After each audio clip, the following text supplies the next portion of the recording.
Lionel Messi just became the greatest World Cup scorer in the history of this sport. 18 goals. The record is his. And the very first thing people started arguing about was whether that goal should have counted at all. Let me tell you what happened tonight at AT&T Stadium, because three things went down in the same 90 minutes, and you need all three to understand what this World Cup is actually becoming. First, the record. Messi scored twice against Austria, 18 career World Cup goals. Miroslav Klose held that record since 2014. 12 years. Gone. In Arlington, Texas, on a Monday night, a 38-year-old buried it with a brace that sent 90,000 people into a frenzy. 5 goals in 2 games at this World Cup alone. Argentina are through to the knockout rounds.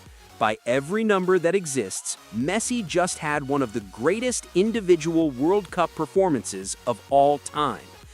But here's where it gets complicated. His first goal tonight, the one that broke the record, might not have been legal. Alexis McAllister fouled an Austrian player in the build-up. Clear contact, replays show it instantly. Peter Schmeichel, World Cup winner, one of the most respected voices in European football, went on Fox Sports and said it directly. That should have been a free kick. VAR should have taken that back. That is a clear and obvious mistake by the referee. VAR didn't intervene. The goal stood. The record was set. And this isn't the first time. 6 days ago, Algeria filed a formal complaint with FIFA because Messi appeared to kick an Algerian defender in the calf in the 32nd minute of their opener, a challenge most observers said should have been a red card. Messi stayed on the pitch, scored a hat trick, and Argentina won 3-0. FIFA acknowledged the complaint. FIFA has said nothing since. Third story. Different country, different city, same night. Kylian Mbappé scored twice. France beat Iraq 3-0, and nobody's talking about France. You know why? Because Cristiano Ronaldo is somewhere in Houston right now, preparing to play Uzbekistan tomorrow, still searching for his first goal in 10 consecutive major tournament matches.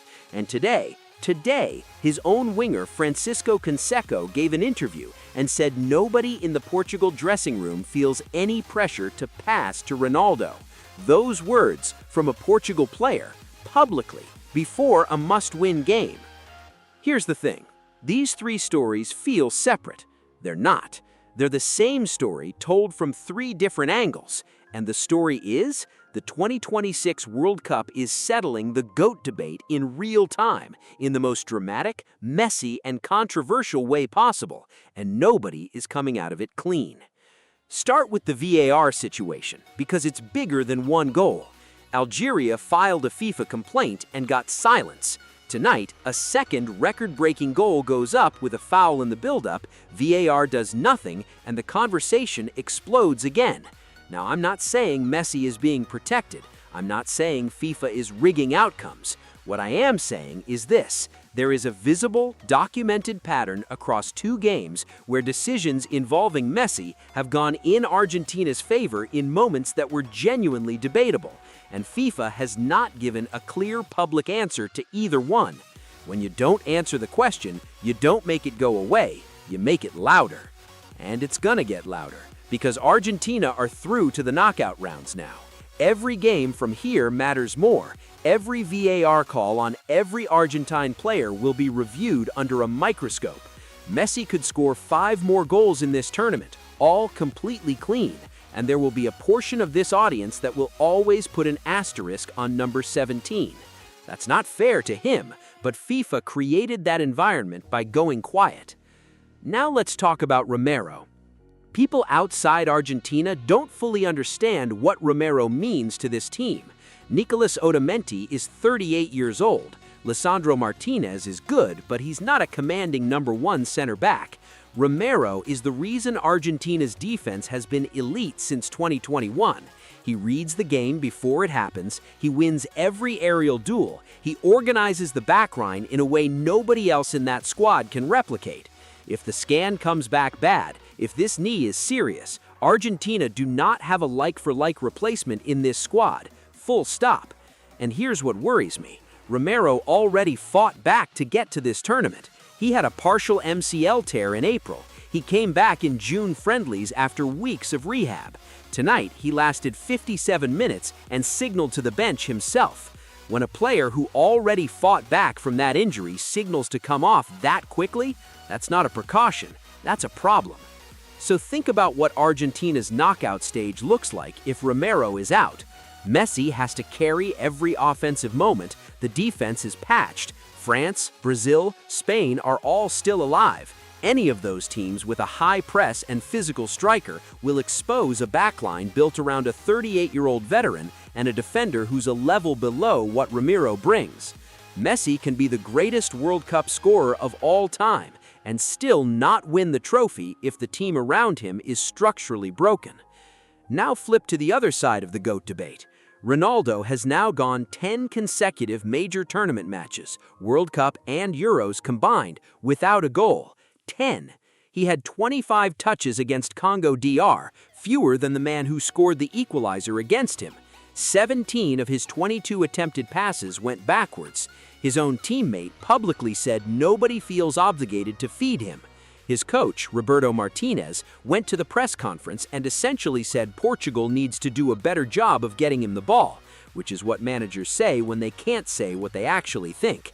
And tomorrow, Ronaldo plays Uzbekistan, a team that lost 3-1 to Colombia in their World Cup debut. This is the most winnable game Ronaldo will face in this tournament. If he doesn't score tomorrow against Uzbekistan at a World Cup, with his starting place being questioned publicly by pundits across 4 continents, the conversation stops being "Is Ronaldo past his best?" and becomes "Should Portugal start him in the knockout rounds at all?" That's where we are.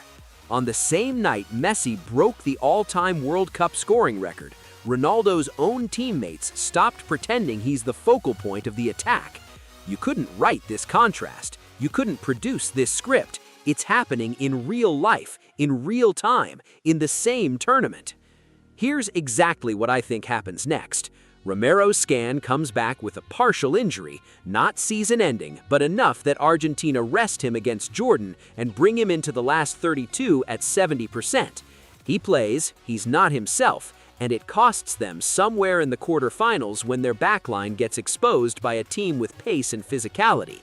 Argentina go out, Messi finishes as the all-time top scorer in World Cup history. He doesn't win the trophy, and the conversation about whether this record means what it should mean never fully resolves, because the VAR and the Algeria complaint will always be in the background.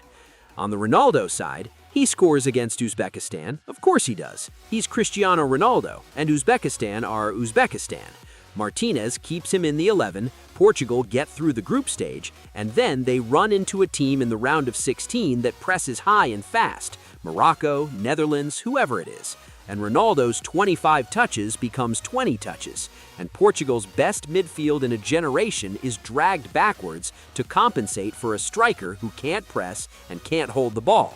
They go out, Martinez is gone by August, and the debate about whether Ronaldo should have been the starter doesn't get answered because he'll have scored in the group stage, and that'll be enough to muddy the water. Now here's the one scenario I'm wrong. Romero comes back clean. Argentina get him to 90% by the round of 16. He partners Lisandro Martinez, and Argentina's backline becomes the best defensive unit in the tournament again. Messi gets clean goals, no more VAR controversies. Argentina win the whole thing. If that happens, back-to-back World Cup winners, Messi at 18 goals, no asterisks. This argument is over, and it has been over for years. I just don't think that's what happens. Tell me in the comments, does Romero's injury actually end Argentina's defense title? Or does Messi just carry the whole thing on his back again? And does Ronaldo score tomorrow? Or is Uzbekistan the game where Martinez finally has to ask himself the question he's been avoiding? Watch the Uzbekistan game. Watch Argentina's team news on Wednesday. Those 2 updates will tell you everything about how this World Cup ends.